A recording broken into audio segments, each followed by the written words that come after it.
On this week's show, the annual Blue-White game taking place this weekend, we'll check in with head coach Chad Lunsford and defensive coordinator Scot Sloan. We'll also check in with Georgia Southern baseball head coach Rodney Hennon about how the baseball team's doing. All that and more as we welcome you inside the Eagles Nest.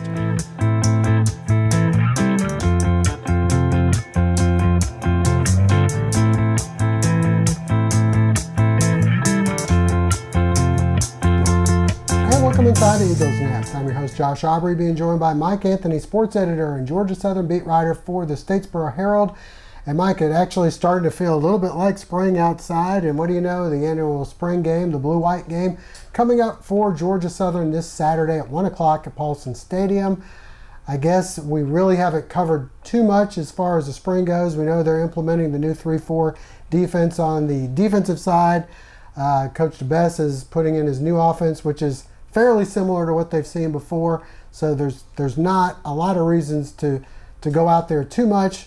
Your thoughts on how spring is going, and I guess the biggest thing is the health of the team. Yeah, it's not that we're not interested, but when you've got not only a new coaching staff coming in, or a lot of new coaches coming in and kind of tweaking the way things have been going, this has been happening a lot over at the banks of beautiful Eagle Creek over the last few years. There's some guys who are seniors who might be scrambling their brains trying to remember what defense or offense they're running this year. So I think that the first week or so of spring practice was just getting everybody back into game shape, getting used to being back in helmets and shoulder pads, and then from there you can start to build, start to install packages, as they would say. So as you said, as long as you stay injury-free, which the Eagles mostly have, it's just a matter of how fast do they start to learn, and once they learn, how fast can you get up to full speed. And if you're looking for anything on Saturday, I think that's what you should be looking for. A lot of guys will be getting a lot of reps and some in different spots on the field, but I would look for how fast, how fluid things look, not necessarily how many yards each play can gain. Yeah, there's a lot of guys who are being not held out,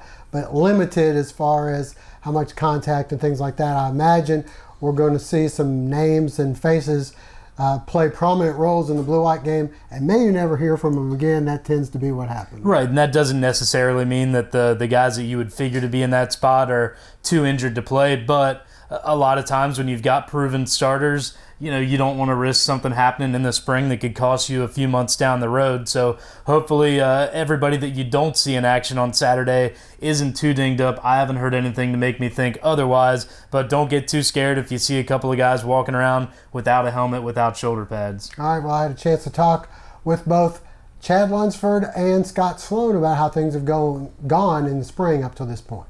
Things have went well. We intentionally went slow over the spring, implementing, new offense and defensive scheme. I thought it was important that we really focused on our fundamentals and techniques, and along the way put in our offense and defense, and just making sure that we're getting the culture and the mentality back to where it needs to be at Georgia Southern. But honestly, if you ask me, I think we're right where I thought we would be, but we have gone slow with it, and I don't have a problem with that. I think it's very important that our guys understand that it's a process and it's not about just overnight success, and we need to keep working at what we want to do. What have you been the happiest about? A couple things. Offensive line's play. I think we've got 10 to 11 guys that are really competing for the 5 spots. And throughout the whole team, it's been open competition at every position. I told the guys we're going to learn from our past, and our past is 2-10. And so nothing is locked up. And so we've had a lot of great competition at all positions, but especially at the offensive line. And I think, when we get through with spring, we're going to have a good 2 deep, and I feel like that'll be one of our strengths going into the fall. What's been your biggest concern? Biggest concern, I think, is just the growing pains of, new terminology with offense, defense. I think it'll come, but it's just one of those things where we got to understand that it's going to take a little bit of time because our guys have just getting used to new stuff. And even though it may be a lot of the same type of things, it's coached differently, it's talked about differently, and So, we got to be really patient with our guys right now. But I think when we hit in the fall, it'll really start to speed up, and I know we'll be ready come September 1st. When you throw a lot of coaches together, you've got a good feeling about how they mesh. You've been able to see them in the spring. How do you think things are going for them? I really think very well. I felt really good when everyone was hired. I felt like we had a good staff. I know going through spring that all of those types of feelings have been confirmed. I think we work well together. I think guys are all on the same page. Our whole coaching staff want to be at Georgia Southern. They want to do a great job at Georgia Southern, and they're learning the expectations of Georgia Southern, and a lot of that was explained to them before they even got here. And then some guys have already been here and they knew about it. So I think all that's meshing well. We got a lot of good feedback from our players and from recruits, just talking about how we seem like we've been together for a long time. And so I think the staff chemistry is something that's really good for us right now. And for you personally, being the head coach and now having taken them through the spring, have you seen anything of your, as far as the coaching goes, that you've kind of adapted to or changed that maybe you didn't see coming? I think the biggest piece with me is just being able to look at the overall picture. Something that I was thrown into last year with the interim role of trying to look at the big picture, but also manage guys that that I didn't choose as my staff. This has been one of those experiences where I have been able to look at the big picture and feel good about things, and I've been able to find my niche in the offense and defensive roles where I need to help, where I need to manage, and then also taking a big ownership in the special team stuff. So I think the spring's been really good for me because that's been able for me to be able to learn my coaches and them also learn my expectations. So I think spring's been good for all of us in those areas. Well, Coach, give us a little update on how things are going defensively and how the new system's being implemented.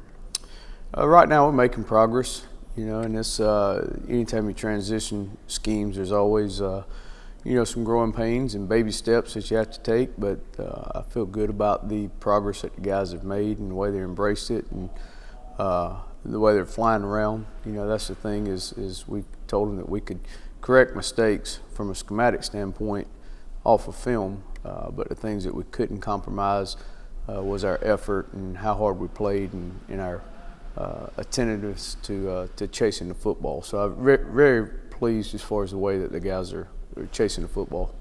I would imagine you also have a better indication of what you have as far as personnel goes right now. What do you think?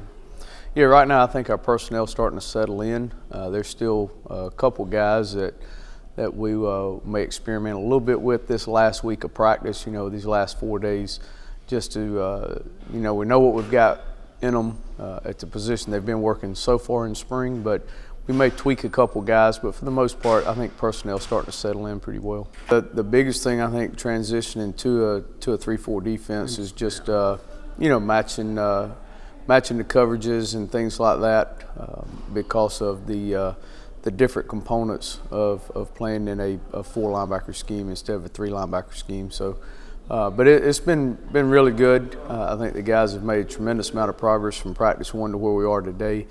And then the biggest thing we talked to them about this morning in meetings was capitalizing on these last 4 opportunities, because once the spring games come and gone, then it'll just be a matter of how much film study they can do and then how much progress they can make in the weight room going into training camp in August. Putting the 3-4 in, how is that, do you feel, helpful for what personnel Georgia Southern has, or do you feel like it's just the scheme that you feel comfortable and you can work with what you have? I think the thing that the 3-4 gives is it gives a lot of complexity that the offense has to deal with. In today's game with spread offenses, all the motions, the spread stuff, the formations into the boundary, it allows a little bit more flexibility to match numbers as well as to be able to get guys that can run and strike. At this level, you can find a lot of guys that are in that 6'6", 200-pound guys. As far as from a recruiting standpoint, that can run and strike, as opposed to finding a plethora of defensive linemen. Those better upper end defensive linemen end up going to play at the Power 5 level. And so for us, from a recruiting standpoint, finding guys that can run and strike, we can just about find those in every high school throughout Georgia. Once again, that game taking place at 1 o'clock at Paulson Stadium. There is no admission charge. All right, well, Mike, shifting gears to the baseball diamond, where Georgia Southern this past weekend won the only 2 games they played against Arkansas Little Rock, and then midweek got pummeled by Kennesaw State. Your thoughts on where the Eagles are right now as they have another road game coming up against South Alabama this weekend? Yeah, a rough midweek as they've had a couple of times throughout the season for this Georgia Southern baseball team. And throughout the season, it's been the hitting or lack thereof. This is a team that just doesn't shoot the gaps. They don't hit home runs. They don't string hits together. What they do have is some very good starting pitching, 1 or 2 dependable guys out of the bullpen. But where that hurts you is in those midweek games where you don't necessarily want to spend that with the more important conference games coming up on the weekend, especially looking at their record right now, right around 500. In the end, that's not going to be good enough for an at-large bid. So not that you want to quit on the midweek games, but they definitely need to save their best for the weekend, especially this weekend as it's South Alabama, a team picked to win the conference this year after winning it last year. They've been struggling a little bit. They're actually a game behind the Eagles in the standings in the Eastern Division right now. So if Georgia Southern can win even 2 out of 3, that would be huge. It would almost solidify their spot at the top of that division. Right now, right there toward the top for Georgia Southern. We had a chance to talk with Rodney Hennon about how things are going so far this season. Hey, our guys are playing hard and battling. We had 2 big wins over the weekend out at Little Rock, and we got a big week in front of us, obviously with Kennesaw midweek, and then we'll hit the road again this weekend to South Alabama. So far, let's start with the bats. How do you feel like you're doing there? Well, obviously we've had our struggles offensively, throughout the first half of the season, and but guys are continuing to play hard. I think obviously we need to be more aggressive at times, and hopefully some of these young players, as they continue to get at bats as they have the first half of the season, are certainly going to pick it up and perform better down the stretch.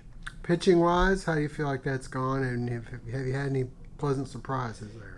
Well, our starting pitching, I think if you look at the season up to this point, has done a pretty good job as a whole. We pitched really well over the weekend out in Little Rock, and I think you're starting to see some guys in the bullpen really show some improvement as the season has progressed and moved along. Some guys that struggled earlier in the year, now are showing a little more consistency and being able to take upon, some bigger roles and some bigger situations for us. So that's encouraging moving down the stretch.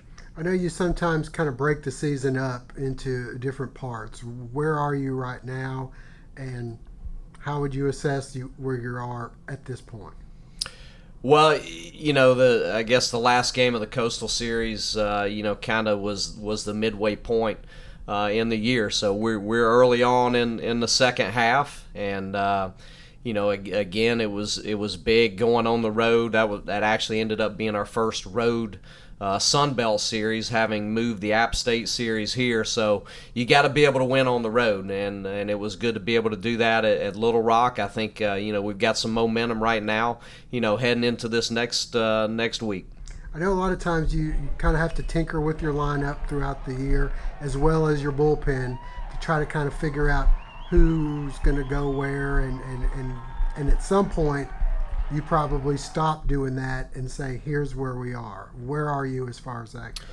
Well, we probably had to do more of that this year in the first half of the season for several reasons. One, the new players, the youth with this team, and then two, a couple of injuries that we had as well forced us to move some guys around and try some different guys. I think we have a better feel for what guys are able to do now, and some of the roles, both with our position players and with the guys on the pitching staff heading into the second half. And, a couple of guys in Austin Thompson and Tyler Martin that, are kind of, week to week right now to see where they're at, but a chance that they can come back. And, a Jacob Parker, who's been out for several weeks on the mound, hopefully has a chance to come back as well this second half. And, we certainly dealt with a lot of adversity early on, but I'm a big believer in, that's what makes a team better. That's what makes you stronger when you get through it on the other end. And these guys have continued to fight and play hard, and we got a chance to get some guys back and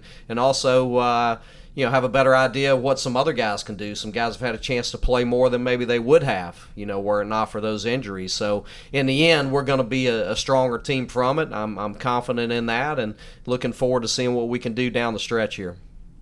And again, those games coming up with South Alabama on the road. 3 games, Friday, Saturday, and Sunday. There on the road at South Alabama. All right, Mike, well, before we go, just a little update on how things are going for the Georgia Southern softball team, who have seemed to struggle lately, and the golf team, who have kind of fallen off pace a little bit after the Schenkel showing. Yeah, in our last episode, we talked about a big road trip coming up for the softball team.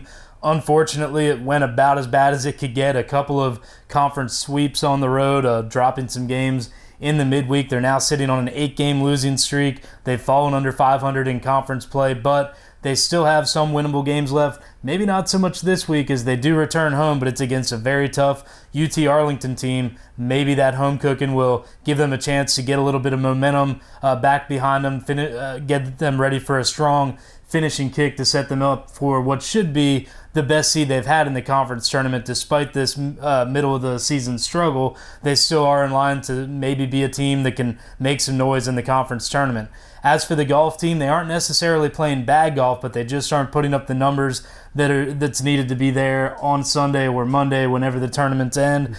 They've been in the middle of the pack for a couple of tournaments now, finishing 6th in a 13-team field this past week, and now they've got about a week and a half to get things together. Not this weekend, but next weekend they'll go down to Florida where they'll play in the Sun Belt Championships. And right now, kind of up in the air if they could get an at-large bid to the NCAA Regionals, but they can take care of that really easily by just winning the conference like they did 2 years ago. That tournament, of course, taking place in Destin once again. As Mike mentioned, not this week, but the next weekend. And as for this Gary Koch Invitational that they just played in, I guess the good thing to take away from that was the teams that finished ahead of them are all ranked in the top 30, so it was a pretty tough field. Hopefully they can get things going once again. All right, well, that'll wrap things up for now. For Mike Anthony, I'm Josh Aubrey. Thanks for joining us. Hope to see you again next week.